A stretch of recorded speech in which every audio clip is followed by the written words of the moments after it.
Pria ini tak tahu kalau kekasihnya adalah putrinya sendiri sebab dia selama ini diculik selama 15 tahun dan sudah dihipnotis hingga lupa ingatan. Seorang pria bernama Daesu tiba-tiba menghilang sesaat setelah dia mengucapkan selamat ulang tahun kepada putrinya melalui telepon umum.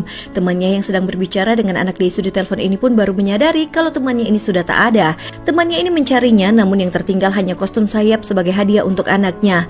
Tahu-tahu dia sudah disekap dan dipenjara. Dan 2 bulan berlalu, Daesuk bertanya kepada penjaga yang memberinya makan, tempat apa ini dan mau sampai kapan dia ada di sini. Tapi penjaga itu hanya diam saja dan mengurungnya kembali. Daesu harus terus berjuang antara penyiksaan mental dan juga rasa kesepian. Dia harus menjaga kewarasannya. Gas pun sering muncul dan membuatnya tak sadarkan diri. Dan di saat itulah para penjaga memotong rambut Daesu yang sudah gondrong dan membersihkan kamarnya. Daesu yang sudah kehilangan kewarasannya ini pun semakin frustasi ketika dia melihat berita bahwa istrinya dibunuh dan dia yang diculik dijadikan tersangka sebab ada tetesan darah Daesu di sana. Mendengar berita duka itu, apalagi dia difitnah, Daesu pun berhalusinasi. Ada banyak serangga yang menyerang tubuhnya. Bertahun-tahun Daesu tak juga dijelaskan. Pria ini masih bertanya apa yang membuat dia diculik dan disekap seperti ini. Di dalam kurungan ini, Daesu mencoba bunuh diri lebih dari sekali. Tapi setiap kali dia mencoba mengiris pergelangan tangan atau menggantung diri, seseorang masuk dan menyelamatkannya, lalu menyuntiknya hingga tak sadar.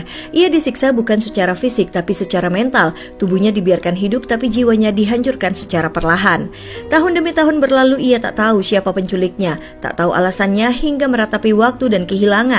Tepat 15 tahun setelah dikurung, Daesu dibebaskan begitu saja. Dia dibius lalu bangun di atas gedung, terpenjara dalam koper besar dengan setelan jas yang rapi. Yang dia ingat ada seorang wanita yang menghipnotisnya, lalu dia pun kehilangan kesadaran dan terbangun di sini. 15 tahun hanya mendekam di kamar yang sempit, dunia pun terasa sangat asing. Tak ada yang mengenalinya, tak ada yang menjelaskannya.